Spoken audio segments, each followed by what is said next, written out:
oo heshiis la gashay Somaliland taasoo ay ku cambaareeyeen ama ay ku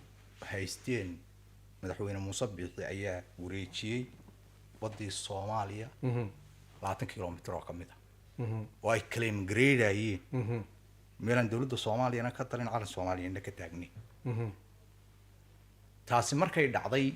pointiga ay maraya waxa weeye ay ku tusaysaa inaan dawladdii Soomaaliya la oran jiray ee aanu dariska ahayn dawlad ahaan ayna u shaqeeyay waayo madaxweynuhu